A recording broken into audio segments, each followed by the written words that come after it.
One Question is designed to give subscribers valuable insights on how executive leaders in college athletics think about key issues on their respective campuses, in their departments, or within their leagues and conferences.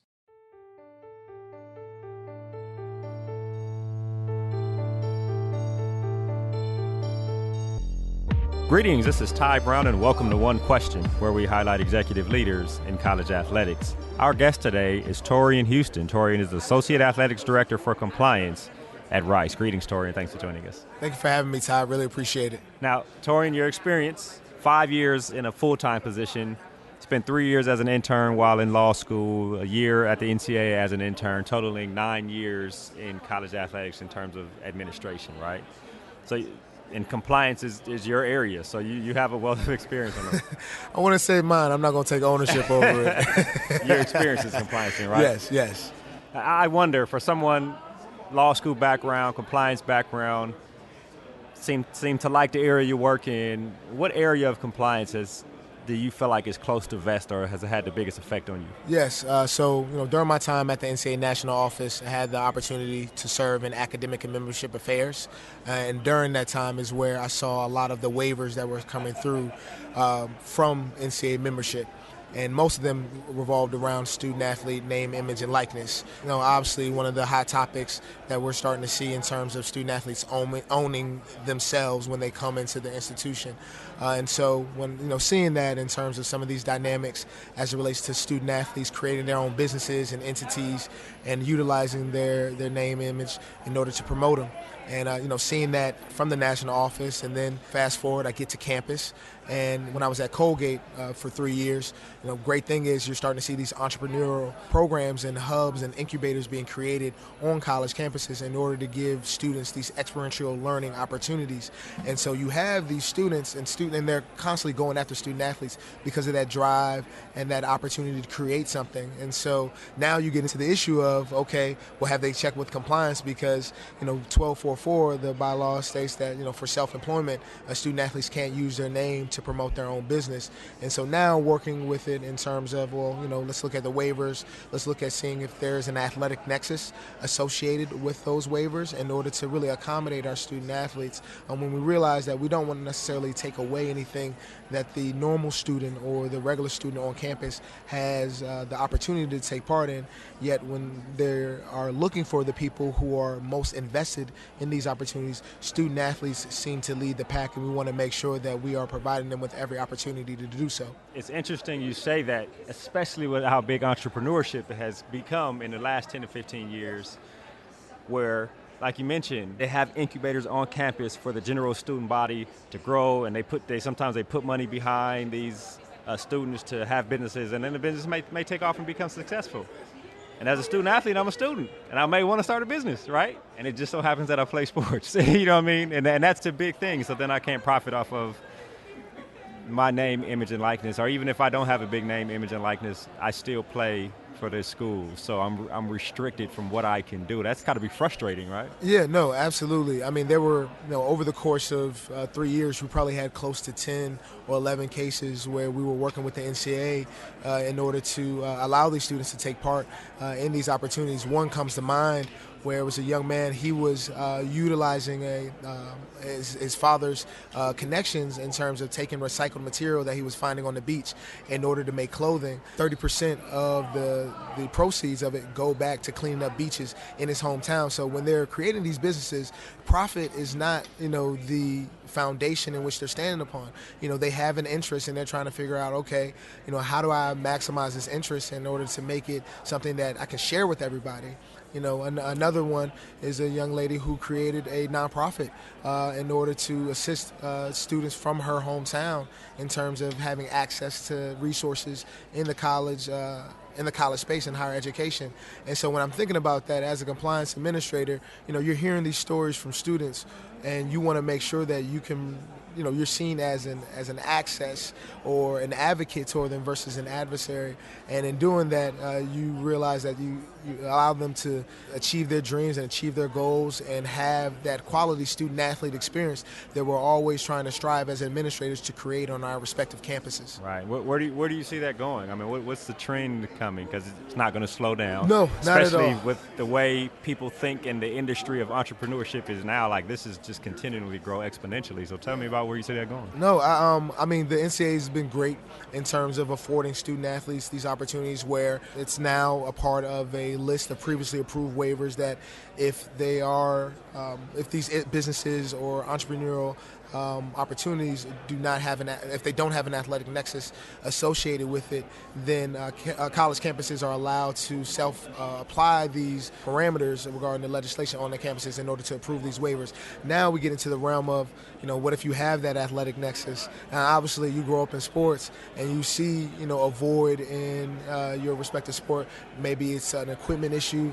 Maybe it's something of a technology to assist you become better.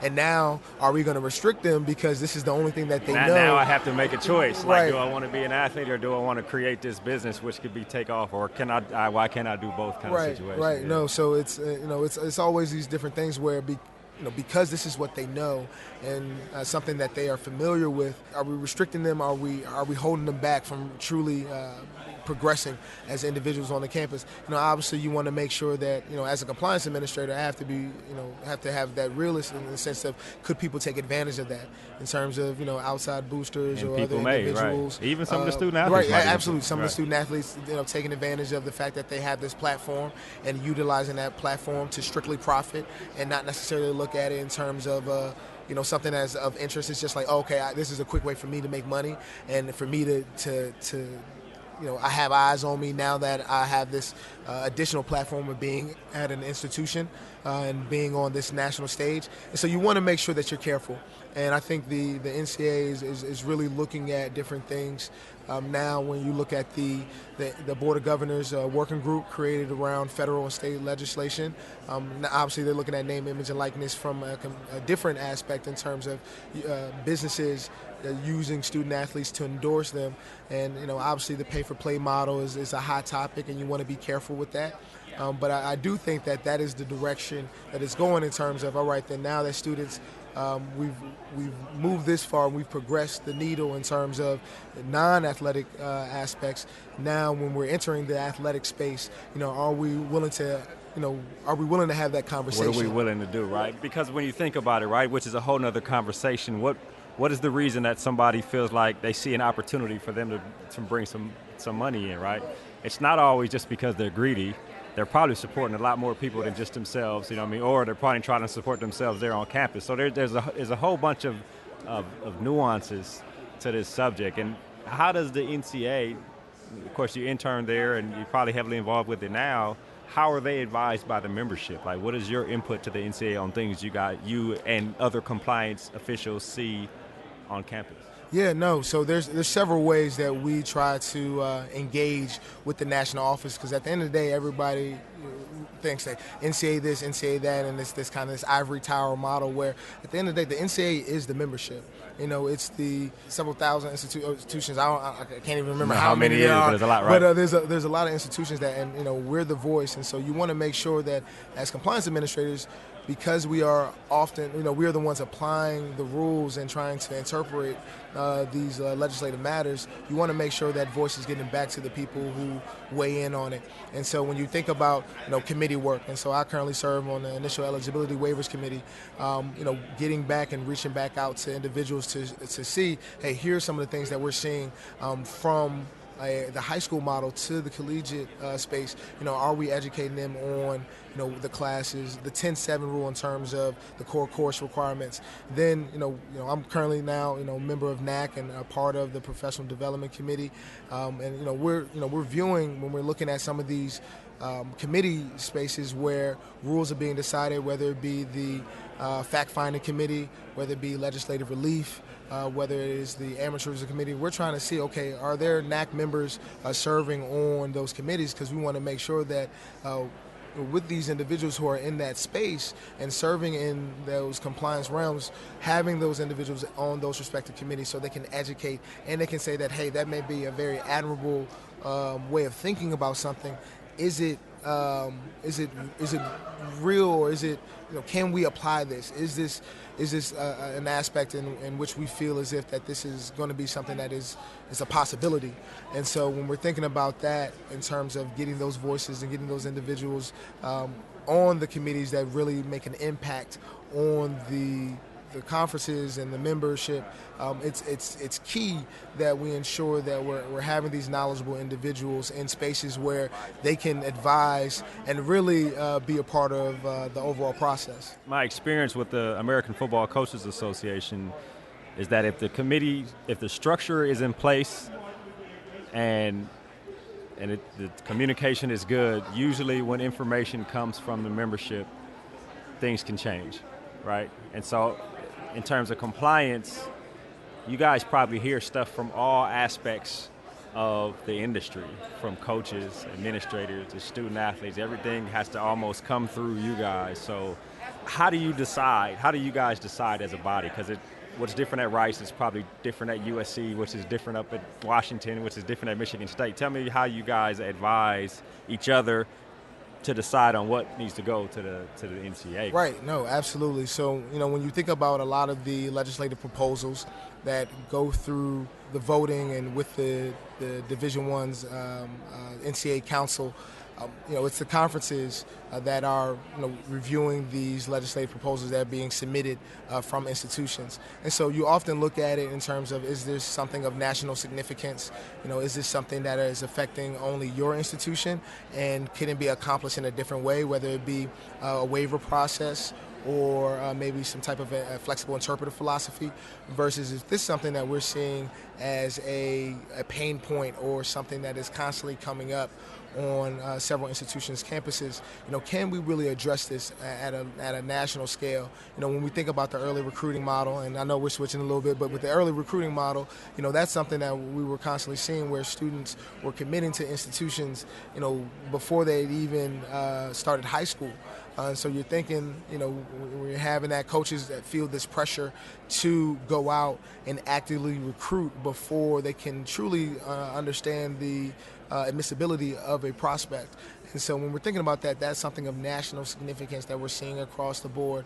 I'll tell you one, I had the pleasure of drafting a legislative proposal at Colgate where, we were one of several institutions that didn't offer summer school. And it was something, we had several legislative relief waivers in order to allow us to have summer access for our programs despite not having summer school. And it was something where I was like, I wanted a challenge in drafting this legislative proposal. And mind you, not national significance. We're talking about, a handful of institutions that don't offer it, but it was important to us. And so when I think about that, that was something that my coaches wanted me to really advocate for and really serve as that voice. And so when I'm thinking about that it may not be a pain point on everybody else's campus, but this is something that we're truly passionate about. And it's always that old adage of you miss 100% of the shots you don't shoot. We wanted to make sure that at least it's on people's radar.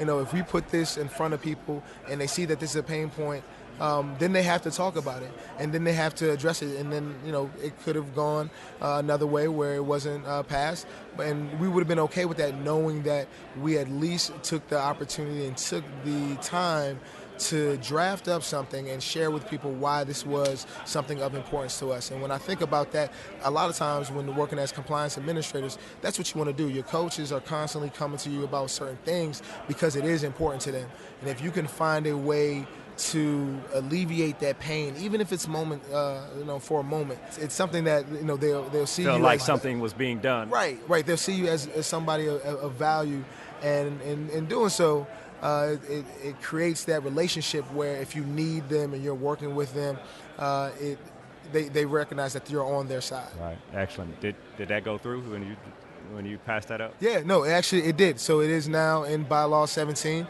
So now, Colgate, shout out to the Colgate Raiders up there. They actually had a fantastic football season. It went through, and now they have that, and it's something where, you can look back and you see that they have that up there for their process, and they have that that legislation is something in writing, and it's something where you see may not be national significance, but I can tell you there are a lot of people up there who know that it is extremely significant to them. Right. But here's the thing, it's a point of pride for you too.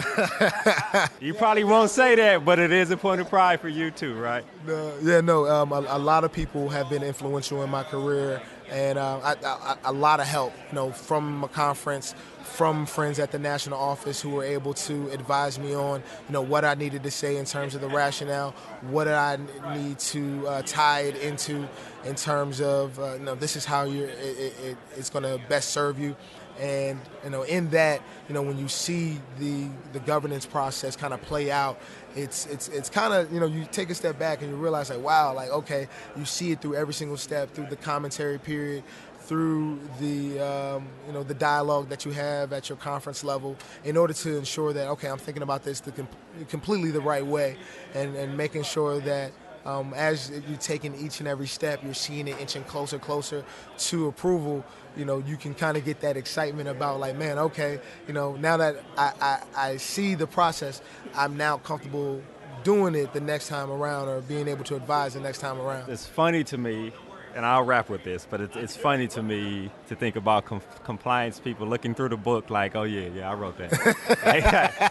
I got one of these in the book here. That's right there. You see that right there? Yeah, no, it's a great thing. But, a lot of, like I said, when I think about that, it's a point of pride, but it's a point of, it's a shared accomplishment. It is definitely a shared accomplishment amongst so many other people who had an opportunity to really play a part in this and get it passed. They did, and you've given back to the industry too, man. Well, Taurian, this has been an excellent conversation. I really appreciate you joining us here on One Question. Thank you, Ty. I really appreciate it. Thank you.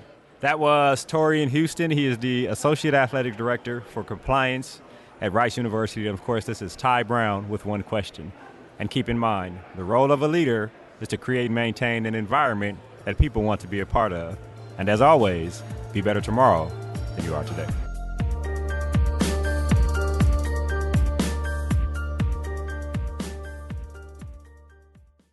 This episode of One Question is produced by Spades Media Group, solving problems using creative leadership.